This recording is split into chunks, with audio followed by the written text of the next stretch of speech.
Hi guys, welcome to my YouTube channel. Today we'll be making Gizdodo. So first you start by boiling your gizzard. You boil with all the spices and vegetables that you use, like onions and all. So here I'm dicing the vegetables that I would use to make this Gizdodo. And guess what? This is one of the most useful kitchen equipment that I've got because just take a look at how it is cutting my vegetables for me just with a simple cut, a simple bang on the head. Well, here I was done cutting and I transferred into a bowl. And I'm just showing you here the vegetables. Look at how fine it cut them. Now I wanted to dice my plantain, then I remembered this cutter and I realized, oh, I can use the cutter, so I did as well. One thing that I did here is my plantain was almost overripe, so it reduced, like, you would not see a lot of it in the Gizdodo. But yes, let's continue. So I was just using my cutter to cut everything till I was done. Then I'm removing the rest that was hanging between the blades, and it was time to cut the gizzard. I should have just used knife to cut this gizzard, but the laziness in me said I should use this device. Now I went ahead, used the device to cut it. Guess what? It worked. It cut it, but two blades got damaged. So I think I'm going to try to see if I can get the blades online or at the market or something to replace it. But other than that, this device is something you would want to, or this equipment is something you want to have in your kitchen. Trust me, guys. Go and buy it. Now it's time to fry. Putting some oil into the pan. This day that I went to market, would you believe that I forgot a whole bottle of granules with the market? I don't remember who, but I forgot it. I wanted to use the granite to make peanut butter, but I'll do that another day. Anyway, now it's time to fry the vegetables. Go in with your oil, put in your onions, and allow this fry for a bit. Once that is done, you stir. I usually like my onions going in before every other pepper, just so the onions can fry better than the pepper. So after, can you see that the onions a little bit drier now? Then I go in with the peppers. So I was using red and yellow bell pepper, and then I stirred. After that, started going in with my seasoning and spices. My basic, like, for everything I do, basic spice is ginger, garlic, curry, thyme.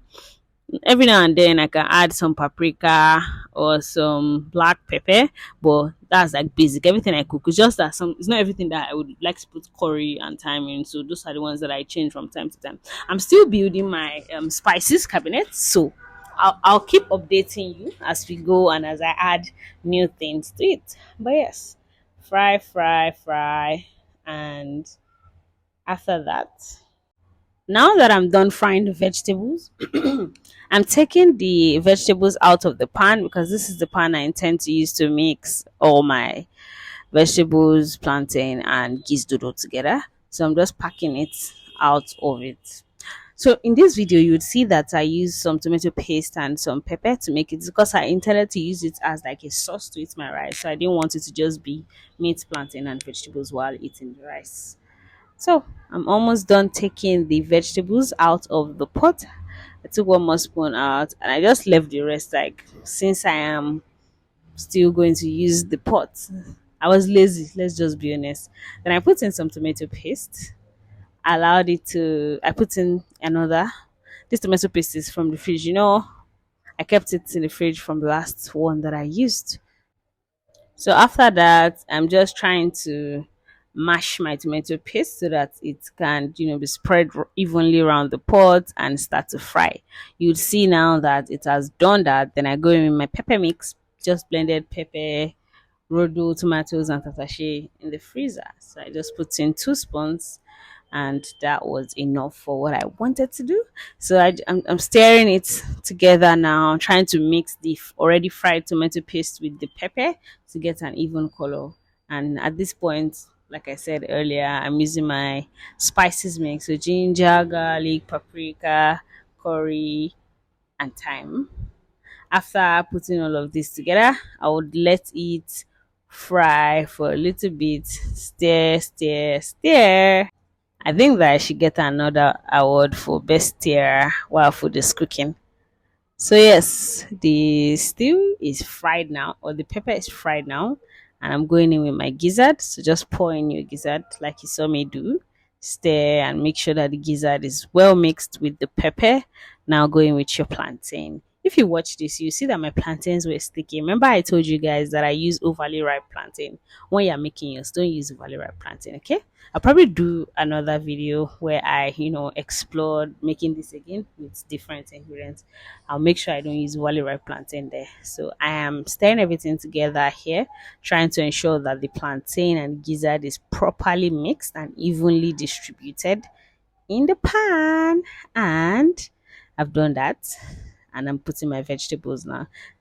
I've come to realize that putting vegetables just make everything look pretty, and it makes them also gives this burst of flavor to it.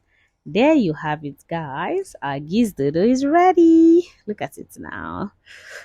Don't you wish you could send me a plate so I can give you some? Someone made rice at home, so I took some of the rice and I paired it with Gizdodo. Before doing this, I was thinking, oh, I'll pair with rice, I'll pair with vegetable. I think I ate it like once or twice because my cousin took the rest. So it was nice.